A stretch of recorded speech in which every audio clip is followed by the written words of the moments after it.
Meus irmãos, a paz do Senhor, sejam bem-vindos para mais uma aula aqui no canal Maná de hoje. Eu sou o pastor Luiz Antônio. Estamos estudando essa revista, segundo trimestre, e o Verbo se fez carne. Nesse trimestre, nós estamos enxergando Jesus Cristo pela ótica do apóstolo do amor, o apóstolo João. Aulas extraordinárias nós já tivemos aqui. Todas essas aulas estão tanto no nosso blog, detalhadas, com todas as notas que eu falo aqui nas aulas, e estão também no nosso canal no YouTube. Só dar um clique aqui na descrição, no título do canal, você vai ser redirecionado para o nosso canal e vai poder assistir todas as aulas. Hoje nós temos uma aula muito importante. Hoje nós vamos estudar a lição de número 12 do julgamento à ressurreição. Essa aula será ministrada no dia 22 de junho de 2025 nas igrejas que seguem o calendário. Na nossa introdução, nós temos 3 pontos importantes para destacar, e esses 3 pontos são o corpo da nossa aula. Esses 3 pontos revelam coisas tão importantes, sem as quais não haveria cristianismo. No primeiro tópico a gente vai estudar a prisão e a condenação de Jesus. No segundo nós vamos ver a crucificação, morte e sepultamento de Jesus. E no terceiro tópico nós vamos ver o evento mais extraordinário e mais importante do cristianismo, sem o qual não haveria cristianismo, que é a ressurreição de Jesus. Vamos também destacar, parte da leitura em classe, mas a gente vai destacar no texto áureo, que são as últimas palavras de Jesus na cruz. Muitas pessoas importantes deixaram registradas suas últimas palavras, e Jesus também deixou suas últimas palavras registradas. Suas últimas palavras foram: está consumado. No grego é uma palavra só. Eu vou desvendar ela com vocês aqui no texto áureo. A gente vai ler em grego, como a gente sempre faz, e eu vou destacar essa palavra no grego, mostrar o seu significado tanto do dicionário quanto prático para nós. Então o nosso texto áureo vai ser um comentário já bem interessante. Nossa palavra-chave de hoje é ressurreição. Ressurreição sem a qual não haveria cristianismo. Porque se Cristo não tivesse morrido e ressuscitado, como disse o apóstolo Paulo, não haveria cristianismo. Temos 3 objetivos na lição de hoje. Nós vamos descrever, explicar e incentivar. Nós vamos descrever o contexto da prisão e condenação de Jesus, vamos explicar o significado teológico da crucificação, morte e sepultamento de Jesus, e vamos incentivar vocês a celebrarem a ressurreição de Cristo como uma vitória sobre o pecado e a morte. Antes da gente entrar nessa aula extremamente interessante, eu quero agradecer a vocês que foram lá no nosso blog, começaram a seguir o nosso blog. A gente já tem quase 40 pessoas seguindo o nosso blog. Se você ainda não está seguindo, quando você for lá no blog hoje olhar as notas, que eu vou deixar aqui, as notas do texto áureo e outras notas da nossa lição, essas notas você vai poder copiar, colar e colocar como parte da lição que você vai ministrar aí na sua classe. Quando você for lá, clica no botãozinho seguir, de frente para a tela, assim, do lado de cima, assim, do lado direito, tem o botão seguir. Só clicar nele, vai abrir um pop-upzinho, uma janelinha, confirma nela, você já estará seguindo o nosso blog. No celular, só ir rolando a página, a tela, que vai aparecer para você o botãozinho seguir. Faça o mesmo processo, você já estará seguindo o nosso blog. E toda vez que você abre o blog, aparece um pop-up perguntando se você quer receber notificações das novas publicações. Se você clicar em sim, toda vez que eu colocar uma aula aqui, o blog avisa você. Você já fica sabendo com uma semana, 10 dias de antecedência do dia da aula aí. Então dá tempo de você estudar bastante, tá bom? Quero pedir também a você, querido, nos ajude se inscrevendo no nosso canal, compartilhando, deixando seu like, essas coisas são importantes. Nós estamos numa luta aqui, numa campanha para chegar a 100 mil inscritos, e eu tenho certeza que sozinho eu não vou conseguir. Se vocês não me ajudarem, eu não vou conseguir. Mas você conhece alguém que conhece alguém que conhece alguém. Então se você compartilhar, com certeza nós vamos bater essa meta. E eu sou grato a vocês por essa ajuda. Queridos, alguns irmãos perguntaram para mim como que faz para deixar uma oferta aqui na escola bíblica do nosso canal. Para você deixar uma oferta aqui para a nossa escola bíblica, para o meu ministério, você pode descer aqui na descrição que tem o e-mail que é o Pix do nosso canal. É só fazer o depósito nesse Pix, que é o e-mail do nosso canal. Tá aqui na descrição, tá bom? Aqui abaixo também, aqui abaixo da linha do vídeo, tem um botãozinho, valeu demais. Você clica nesse botãozinho, e aí vai abrir uma barra, você pode ofertar 2, 5, 10, 15, 20, 50, ou pode escolher o valor que você quiser naquela barra. E você pode ofertar com o seu cartão de crédito, tá bom? E também você pode ajudar se tornando membro do nosso canal. Como membro, você vai ajudar o nosso canal com R$ 3,99, com R$ 7,99 ou com R$ 29,99 para os 3 níveis de membros do nosso canal. E como membro você vai ter vídeos, aulas e cursos exclusivos, tá bom? Então muito obrigado a você que quiser fazer essa oferta. A nossa leitura bíblica em classe está em João, capítulo 19, versículos 17, 18, versículos 28 a 30 e o capítulo 20, versículos de 6 a 10. Nós vamos destacar na leitura bíblica em classe o texto áureo, porque o texto áureo está dentro da leitura bíblica em classe. E o texto áureo é João 19, 30. E quando Jesus tomou o vinagre, disse: está consumado, e inclinando a cabeça, entregou o Espírito. O texto no grego, ute oun elaven tu oxos, oissos ipen, teteleste, keklinas tin kefalim parevoken tu pneuma. Esse é o texto áureo em grego. Nós vamos destacar aqui dentro do texto áureo o termo teteleste. O termo teteleste, provavelmente ele é mais conhecido na sua pronúncia mais catedrática, que é tetelestai. Tetelestai e teteleste é a mesma palavra. São duas formas de pronúncia, duas formas de pronunciação do grego. Para eu não gastar tempo explicando aqui, vou deixar esse vídeo aqui no card para você assistir. Qual a forma de pronúncia que se usa no grego. Ali vai ter a diferença, então. Eu vou explicar a diferença entre o grego clássico e o grego koiné. O grego que eu uso aqui é o grego itacista, é o grego koiné, o grego do povo, a forma de pronúncia mais comum que era usada na época de Jesus. Então, nessa forma de pronúncia no grego koiné, essa palavra que nós estamos investigando aqui no texto áureo se pronuncia teteleste. No grego clássico, tetelestai. Então lá no vídeo você vai entender por que disso. Na aula passada eu dei um flash sobre o termo grego teteleste. Inclusive comparei com outras duas palavras, que é teliossas. Teliossas significa completar, trazer uma coisa ao seu fim, ao seu final, terminar alguma coisa, terminar uma tarefa, realizar uma tarefa, trazer ao objetivo, à realização alguma coisa. Teliossas foi uma palavra que nós vimos na aula passada, está no mesmo campo semântico. Um campo semântico é um campo de significados, palavras que são unidas pelo sentido, pelo significado. Teliossas está no mesmo campo de télio. Télio significa completo, aperfeiçoado, perfeito, terminado. Uma coisa que não carece mais evolução. Isso é télio. Eu costumo dizer que Deus é télios, ele é perfeito, tudo que ele faz é télios, não carece de melhoria. Tudo que Deus não faz protótipos, né? Deus faz sempre a coisa já completa e não precisa de evolução.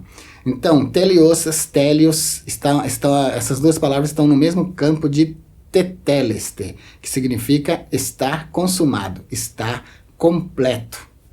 Missão cumprida, está terminado. Jesus pronuncia essa palavra, teteleste. Eu disse para vocês, né, na abertura que no português são duas palavras, está consumado, e no grego é uma só, teteleste ou tetelestai, que significa está consumado, cumprido. Quando Jesus pronuncia essa palavra, ele está dizendo que a missão que o Pai lhe deu para cumprir, ele a cumpriu cabalmente. Ele deixou télios, ele deixou perfeito, deixou terminado, consumado. Foi uma ação teliossas. Ele concluiu aquela missão que lhe foi dada e de forma perfeita. Acabou a missão. Rendeu o Espírito na cruz, encerrando a sua missão, seu ministério aqui de 33 anos. Além do significado teológico de tetelestai, que é estar consumado, terminado, acabado, concluído, existe também significados práticos para tetelestai. Eu tenho aqui 4 aplicações práticas para tetelestai.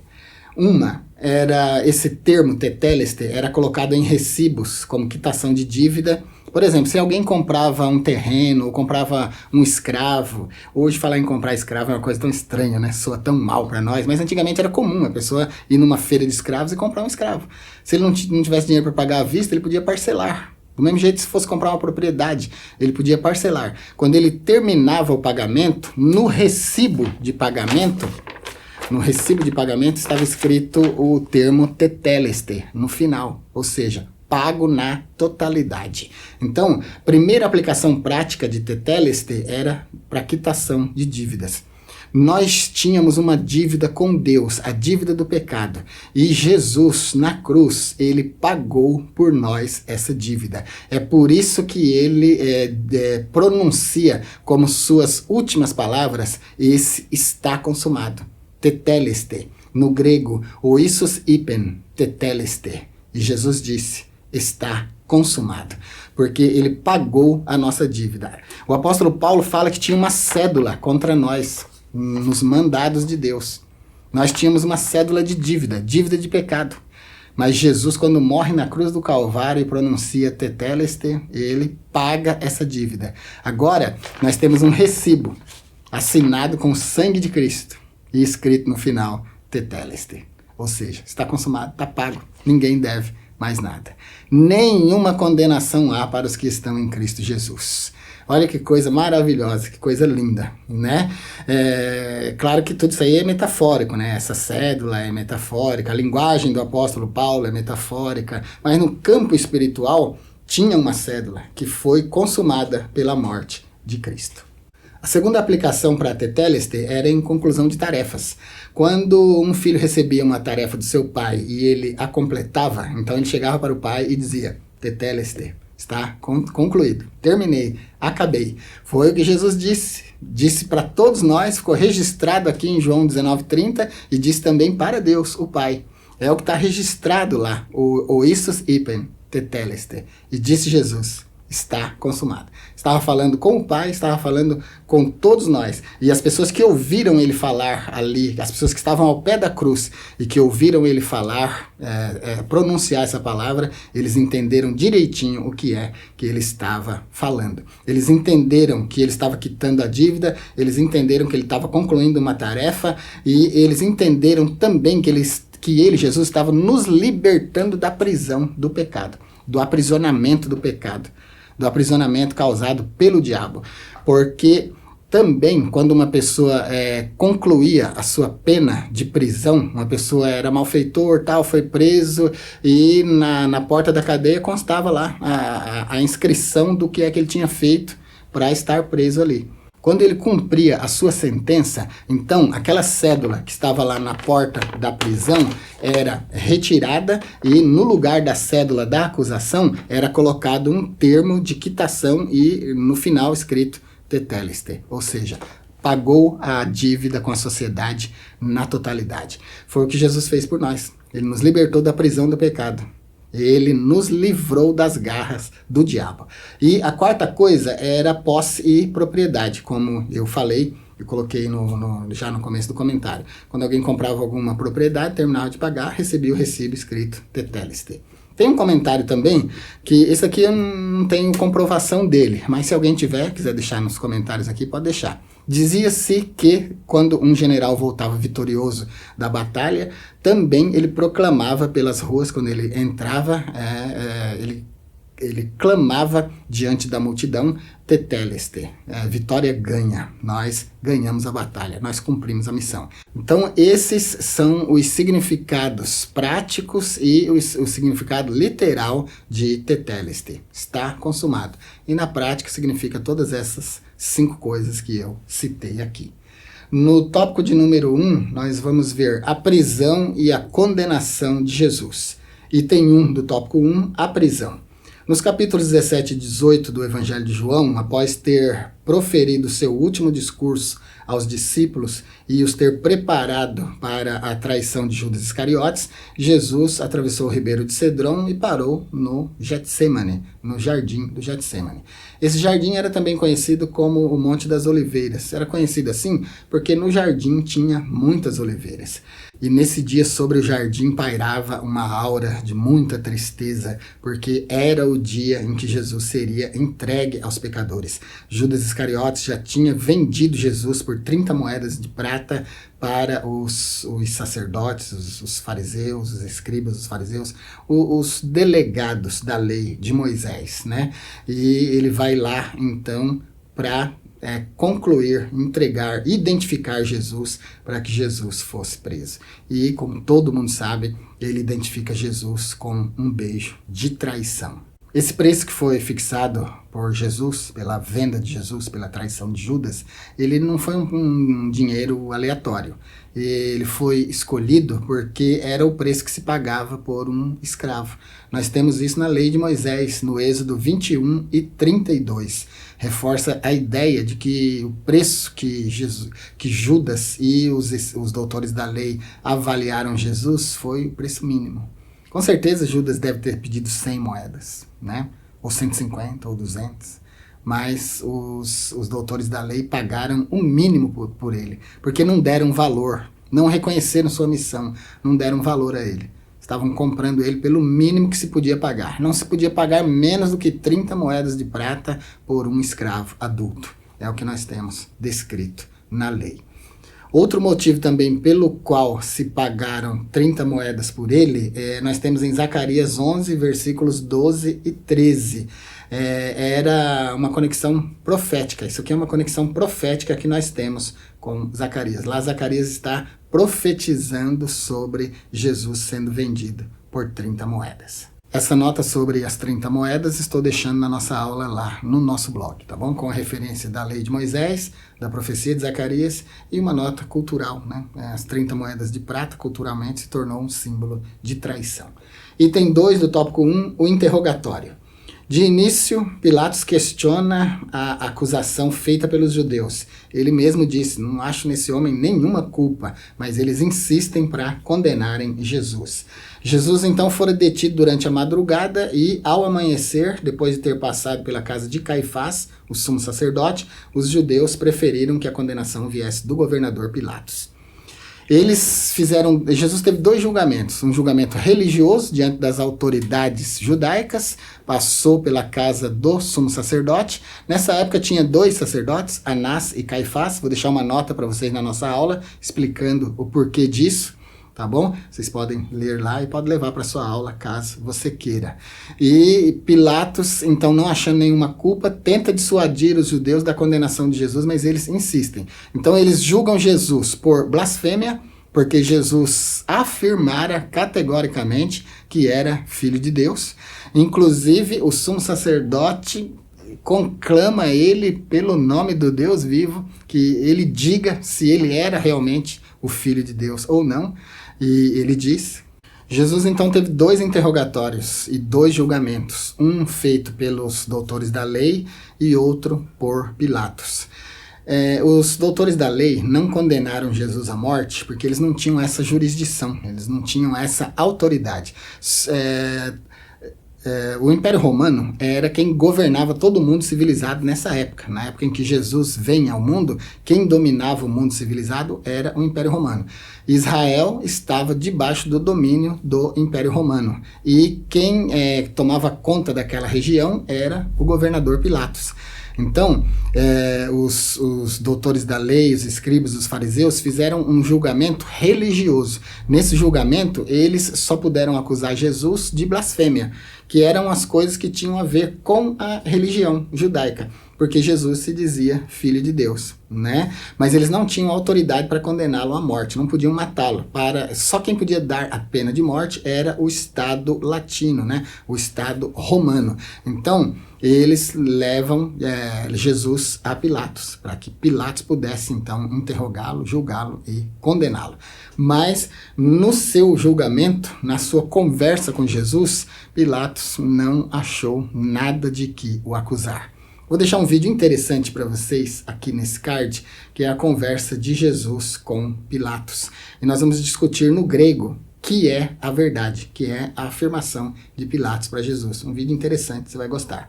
Então, Pilatos, depois de conversar com Jesus, não achou nada de que o acusar. E falou isso para a turba, para a multidão que estava ali, mas a multidão bradou, crucifica-o.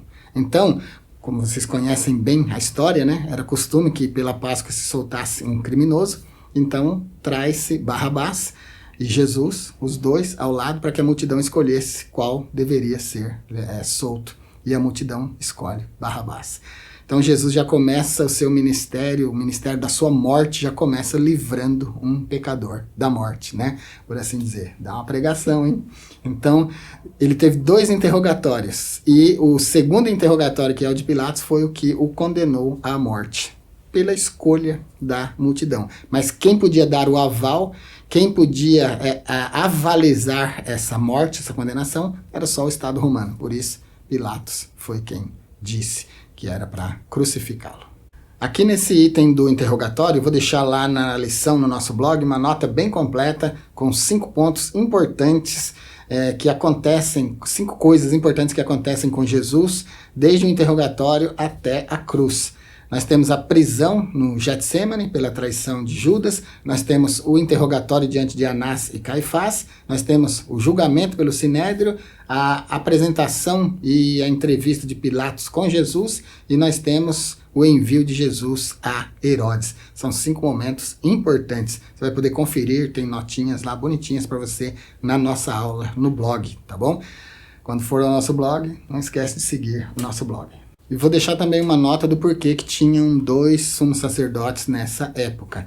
Na verdade, não é que eram 2 sumos sacerdotes legalmente instituídos. Um era legalmente instituído, que era Caifás, e Anás era só respeitado pela multidão, pelo Sinédrio, pelos delegados da lei de Moisés, como alguém que podia ser reverenciado. Então, Anás era como um pastor jubilado, né? Que está lá na igreja, não exerce mais a autoridade de pastor-presidente, mas está ali, tem uma honra, né? Pelo trabalho que fez e tal. Assim era Anás. Caifás era o legítimo e Anás era, um era de direito, outro era de fato, né? E no terceiro item a gente tem a condenação. Pilatos mandou que Jesus fosse açoitado e depois os soldados romanos, para humilhá-lo, colocaram na sua cabeça uma coroa de espinhos. Aqui no item 3, a condenação, o comentarista aqui da lição ele só faz uma narrativa, né, de como foi. Eu quero colocar aqui 5 pontos importantes, que eu vou deixar para você na nota lá na nossa lição, que vai valer a pena você comentar aí na sua classe. 5 coisas extraordinárias aconteceram no processo de condenação de Jesus. A gente viu que ele sofreu 2 interrogatórios, um pelas autoridades judaicas, foi condenado por blasfêmia, por se dizer filho de Deus. O sumo sacerdote implorou para que ele dissesse se era ou não era o filho de Deus, mas a gente deve concordar que ele dizendo ou não, de todo jeito eles não iam aceitá-lo, né? Era um rapaz de 33 anos, e ali a gente tinha os anciãos do povo, gente barbada, gente já vivida, que formava o Sinédrio, 70 homens que governavam Israel nessa época. Aí chega um menino trazendo uma lei nova, né? Praticamente quebrando as bases da lei de Moisés, era assim que eles entendiam, embora ele não estivesse fazendo isso, né? Porque tudo que foi ritual da lei caducou, mas tudo que foi moral da lei, Jesus não só preservou, como também usou. 5 pontos importantes aqui na condenação de Jesus. Flagelo brutal. Ele sofreu um flagelo como ninguém. Ele foi chicoteado, foi preso num tronco, chicoteado. Aquilo que você vê no filme do Mel Gibson, Paixão de Cristo, não sei se aquilo foi um exagero total, mas foi mais ou menos aquilo lá que aconteceu com Jesus, né? Ele padeceu um flagelo inenarrável. Então teve um flagelo brutal, zombaria cruel. Eles o vestiram com uma veste púrpura e zombaram dele, colocaram uma coroa de espinhos sobre a sua cabeça, dizendo que ele era rei dos judeus. Então tá aí a sua coroa, o seu manto. E aqui nesse ponto eu quero indicar para você um vídeo nosso que eu vou deixar aqui no card para você, as 6 vestes de Cristo. Desde o momento da condenação até a cruz, ele veste 6 roupas diferentes. Um vídeo, eu acredito que você vai gostar desse vídeo. Vou deixar no card para você assistir. Então teve flagelo brutal, zombaria cruel, e o caminho até o Gólgota foi tão cansativo, tão exaustivo, que ele quase não consegue chegar. Se Simão Cirineu não tivesse ajudado ele, talvez ele não conseguisse chegar. E o caminho do Gólgota, ele já pega a cruz para levá-la até o Gólgota depois desse flagelo. Então, claro que ele não ia conseguir chegar lá com a sua cruz. E os soldados, eles podiam fazer uma pessoa caminhar 1 milha, por obrigação, se quisesse. Eles tinham essa autoridade. É por isso que Jesus diz assim, ó, se alguém te obrigar a caminhar 1 milha, vai com ele 2. É nesse sentido cultural aí que Jesus fala isso. Então o soldado obriga Simão de Cirene, Simão Cirineu, a carregar a cruz de Jesus para o ajudar. E assim eles conseguem chegar até o Gólgota. Então o caminho do Gólgota foi o terceiro ponto importante aqui na condenação. O quarto, crucificação dolorosa. Foram atravessadas as suas mãos e os seus pés. E ele fica pendurado na cruz. Então, uma posição de agrura. Imagina então que já tinha sido chicoteado, já tinha sido zombado, escarnecido, depois ainda é obrigado a trazer a cruz até o lugar da crucificação e depois é crucificado de pés e mãos. Uma coisa interessante que eu acho que vale a pena uma nota aqui, é que Jesus tinha padecido tudo isso, estava na cruz já pregado e não morria. É interessante notar que ele só morre depois que ele recebe os nossos pecados. Porque o salário do pecado é a morte, né? Então, quando ele recebe os nossos pecados sobre si, aí ele diz, tetelestai, está consumado. Aí inclina a cabeça e entrega o espírito a Deus. Aí a morte acontece, literalmente. Então, 5 pontos importantes na sua condenação. Flagelo brutal, zombaria cruel, o caminho penoso, a via dolorosa até o Gólgota, a crucificação dolorosa e o seu último momento e morte, onde ele exclama, tetelestai, está consumado. Tópico de número 2, crucificação, morte e sepultamento de Jesus. Item 1, o caminho do Calvário. Pilatos até tentou livrar Jesus da morte, mas não conseguiu, porque os doutores da lei e a nação de Israel estava obstinada para condenar Jesus. Eu entendo até que isso fazia parte do grande plano de Deus, porque Jesus, como um sacrifício vicário, precisaria ser oferecido por um sacerdote, né? Imagina que Jesus fosse o cordeiro, como a Bíblia tipifica, né? E o sacrifício do cordeiro era oferecido por um sacerdote. Então imagina Jesus morrendo por todos os pecadores e a nação de Israel, como uma nação sacerdotal, oferece Jesus em sacrifício a Deus. Então, tudo que aconteceu ali, aconteceu como parte do grande plano de Deus. Eu vou deixar outro vídeo para você aqui, interessantíssimo, sobre Jesus e Pilatos, né? Eu já indiquei o vídeo que é a verdade, tem na alefia, onde nós vamos avaliar o termo grego alefia, que é a verdade no grego, a conversa de Jesus com Pilatos, e agora outra conversa de Jesus com Pilatos, nesse vídeo que eu estou deixando agora para você no card. O que escrevi, escrevi. Você vai ver essa frase em hebraico, em latim, em grego e em português. E vamos avaliar essa conversa. Também muito interessante, tem algumas notas que você vai gostar nesse vídeo.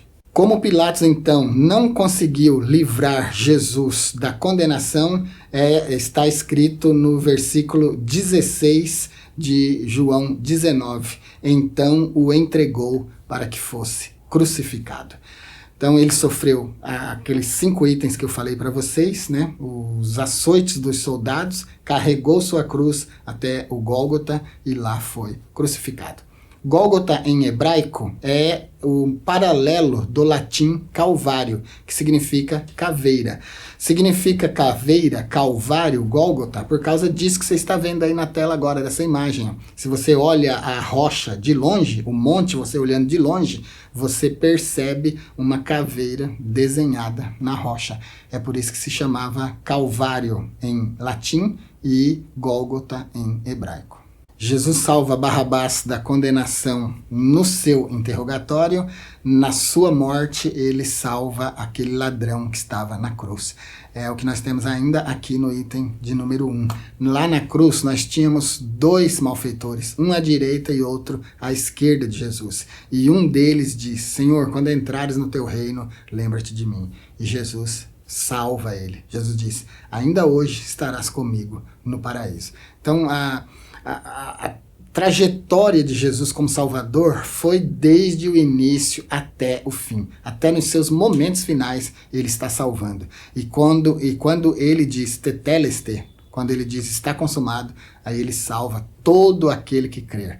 Aí a sua morte tem valor vicário para todo aquele que crer. Item de número 2, a missão foi encerrada. Como homem, Jesus teve sede, sua última necessidade humana antes de morrer na cruz.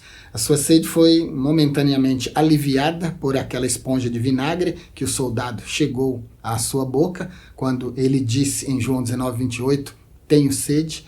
Nem no seu último momento ele foi amado, foi saciado, né? Deram-lhe a beber vinagre. Inclusive, isso aqui, queridos, é uma profecia. Essa profecia nós temos ela no Salmo 69:21. Na minha sede me deram a beber vinagre. Então veja que o salmista Davi é um profeta messiânico, né? Praticamente.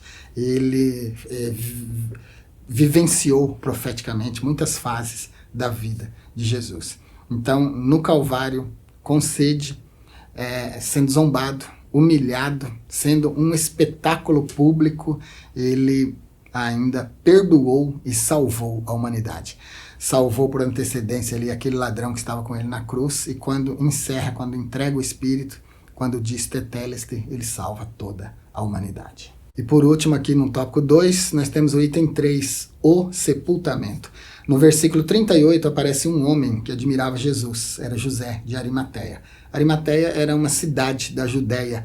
Arimateia não é sobrenome de José, né? Ele é José de Arimateia, como pastor Luiz de São Paulo, ou você da sua cidade aí que está assistindo a aula de hoje. Então por isso era chamado de José de Arimateia. Ele fazia parte do Sinédrio. A gente tem isso em Marcos 15:43. E era uma pessoa rica, conforme Mateus 27:57. Estava com medo dos judeus, tinha medo de se associar a Jesus. Jesus, por tudo o que fez, né, estava sendo condenado. Já estava nos seus últimos momentos ali, condenado à pior morte da época, que era a morte por crucificação. Então José de Arimateia estava com medo, mas era alguém que tinha reconhecido Jesus como Messias, tinha reconhecido Jesus como um enviado de Deus. E agora José de Arimateia vai prestar a Jesus sua última homenagem. E reuniu coragem, foi a Pilatos e pediu que Pilatos liberasse o corpo de Jesus para ser sepultado. Então veja que ele morre, né, na sexta-feira, antes do Shabat. O Shabat era o sábado sagrado, onde não se podia fazer nenhuma obra. Então eles vão lá no finalzinho da tarde e retiram o corpo de Jesus da cruz e é colocado então num sepulcro novo que José de Arimateia concedeu a Jesus. Ele então padeceu flagelo, foi condenado à morte, sofreu a morte e foi sepultado como homem. Ninguém pode desmentir essa história de Jesus. Jesus é alguém histórico. Ninguém pode dizer que isso não aconteceu. Ninguém tem a autoridade em sanidade de dizer que Jesus não morreu, não foi sepultado e não ressuscitou ao terceiro dia. Porque a gente tem provas bíblicas dos apóstolos que o viram ressuscitado. Nós temos então mais de 2 testemunhas, o que corrobora qualquer afirmação. As mulheres o viram, apareceu para mais de 500 pessoas e foi assunto aos céus, subiu aos céus na presença de uma multidão. Então ninguém pode tirar esse direito desse Cristo histórico, que é o nosso Deus e Salvador. Então toda a história de Jesus, seu flagelo, sua morte, seu sepultamento e a sua ressurreição são comprovados pela história. Tópico de número 3, a ressurreição de Jesus. Item 1 do tópico 3, o túmulo vazio. Na manhã do primeiro dia da semana, que era o domingo, acontece um grande terremoto na região ali do túmulo de Jesus. Um anjo de Deus desce, retira aquela grande pedra que estava tampando, fechando a entrada, a porta do sepulcro e se assenta sobre a pedra. Então, Maria Madalena se dirige ao sepulcro com Maria, mãe de Tiago, e com Salomé para ungir o corpo de Jesus. E quando chegam lá, veem o sepulcro aberto, a pedra já havia sido retirada e o anjo de Deus diz para elas que Jesus não está mais ali. Então, o túmulo estava vazio. Essa é a grande e esmagadora vitória do cristianismo, porque todos os líderes de seitas e religiões, todos os líderes humanos, todos os líderes de grandes religiões que foram humanos, eles morreram e o seu corpo permanece na sepultura, mas o de Jesus não. Jesus ressuscitou e na sua ressurreição nós temos a vitória da igreja. Na sua ressurreição nós temos a comprovação de que nossos corpos, que os corpos dos salvos não ficarão na sepultura. E a gente tem essa garantia na carta aos Tessalonicenses. Porque o mesmo Senhor descerá do céu, com alarido, com voz de arcanjo, com a trombeta de Deus, e os que morreram em Cristo ressuscitarão primeiro do que os vivos. Depois nós, os que estivermos vivos, seremos arrebatados, juntamente com os mortos. E vamos encontrar o Senhor nos ares, e assim estaremos sempre com o Senhor. Então, uma declaração extraordinária da carta aos Tessalonicenses, escritura do apóstolo Paulo. Então, o túmulo está vazio. Túmulo vazio é a vitória da igreja. É o item 1 do tópico 3. No item 2, a ressurreição como base da fé cristã.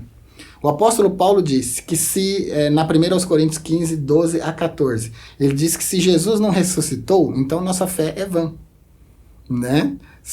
Mas Jesus ressuscitou, é o que nós acabamos de ver no item de número 1. E isso é histórico, queridos. Não tem como desmentir isso. São muitas testemunhas.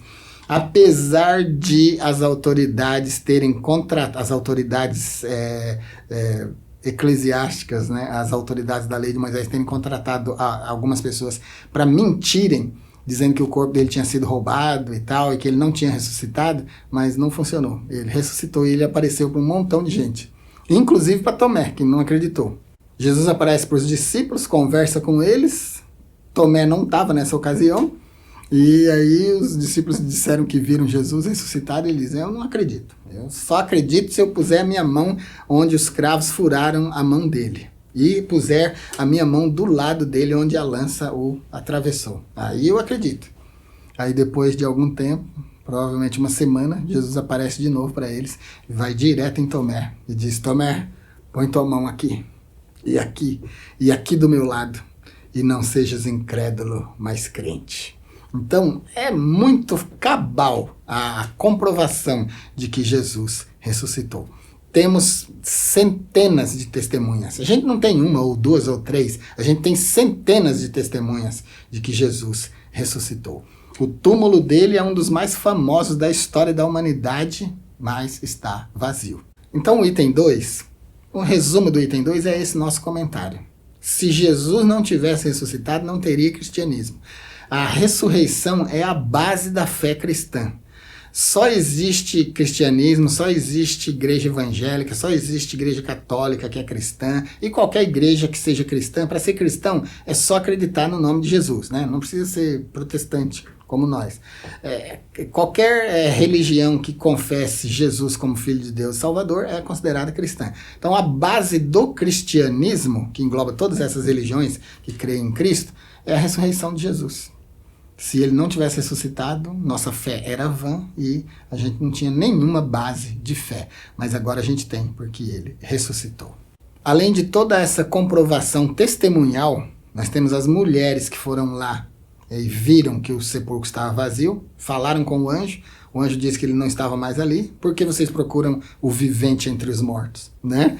Pedro também viu, todos os apóstolos viram Jesus ressuscitado, Tomé viu e tocou no Cristo ressuscitado. E a gente tem apareceu para mais de 500 irmãos. Então a gente tem muitas testemunhas. E a gente tem aqui na lição, no item de número 2 do tópico 3, pelo menos 2 motivos para acreditar na ressurreição. Primeiro, baseia-se nas palavras de Jesus, que dizia que era necessário que ele ressuscitasse dentre os mortos, João 20, versículo 9. A segunda razão é o fato de que Pedro e João foram verificar se Jesus estava no sepulcro e, quando foram lá, viram que estava vazio. Então, a gente tem muitas testemunhas oculares. Só pode ser testemunha se for ocular, né? Então, a gente tem muitas testemunhas de que Jesus ressuscitou, o túmulo vazio. Aí a gente chega no item 3, final da nossa aula. O Cristo ressurreto quebra a incredulidade. Quando ele se mostra, então, ressuscitado, ele acaba com a incredulidade. A principal incredulidade era a de Tomé, né? Mas ele disse, me toca aqui, Tomé. Vem cá, me dá um abraço, para você saber que eu estou vivo, estou ressuscitado. Apesar do receio e da incredulidade de alguns dos discípulos, mesmo após ouvirem o testemunho de Pedro e de João, em especial o de Maria Madalena, que viu Jesus e falou com ele pessoalmente, Jesus apareceu para os 12 no primeiro dia da semana. Ele surgiu no meio deles e disse, Shalom Aleichem, paz seja convosco, João 20 e 19. Em outras ocasiões, ele também se manifestou aos discípulos antes da sua ascensão. Isso aqui é João 21, 1 e 2. São todos os comentários que eu já fiz. A Pedro e a alguns outros que o seguiam, Jesus se revelou novamente, realizou o milagre da pesca maravilhosa em João 20, de 3 a 11, o que foi uma prova de que Cristo realmente havia ressuscitado. Então, é impossível permanecer incrédulo. É impossível ver todas essas notas, é impossível a gente ver todo esse registro bíblico e não acreditar que ele não ressuscitou. Então, queridos, para concluir, a ressurreição de Jesus é o evento mais significativo do cristianismo. Sem a ressurreição, não haveria cristianismo. Com a morte de Jesus, mas sem a ressurreição, a gente não teria como ter uma religião tão abundante, tão extraordinária, né, tão comprobatória quanto é o cristianismo.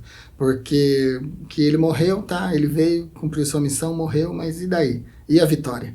A vitória está na ressurreição. Porque quando ele ressuscita, ele está provando para nós que nós temos também a esperança da ressurreição. Isso é o que nós vamos estudar na aula que vem, a renovação da esperança. Com a ressurreição de Jesus, nossa esperança é renovada e confirmada. Nós temos esperança de vida eterna. O nosso Salvador ressuscitou, mostrando para nós que do jeito que ele morreu e ressuscitou, os que morreram em Cristo também ressuscitarão, conforme a carta aos Tessalonicenses. E nós, os que ficarmos vivos, seremos arrebatados para encontrar o Senhor nos ares, também conforme a carta aos Tessalonicenses. É isso por hoje, então. Espero ter ajudado você com essas informações. Se você assiste às nossas aulas, gosta, mas ainda não se inscreveu, se inscreva. Sua inscrição, seu compartilhamento, seu like são muito importantes para ajudar o nosso canal a crescer. Nós estamos numa campanha pelos 100 mil inscritos e a gente só vai conseguir se vocês nos ajudarem. Pode publicar lá no status do seu WhatsApp, você pode mandar para os irmãos pelo WhatsApp o link das nossas aulas, publica lá no seu Instagram, no seu Facebook. Fazendo isso, você vai ajudar nosso canal a crescer. Se você quiser assistir vídeos, aulas e cursos exclusivos, se torne membro do nosso canal. Para membros, a gente tem vídeos, aulas e cursos exclusivos. E se você quiser falar direto comigo, é só se tornar membro do nível consultoria. Assim você vai ter meu número de telefone e a gente vai poder conversar. Quando você se torna membro do nível consultoria, tem um vídeo que é exclusivo só para os membros consultoria. Lá nesse vídeo tem um número de telefone. Você vai poder pegar e a gente vai poder conversar. Manda uma mensagem de WhatsApp para mim, eu respondo e a gente vai poder interagir bastante, tá bom? Fica com Deus e até a nossa próxima aula.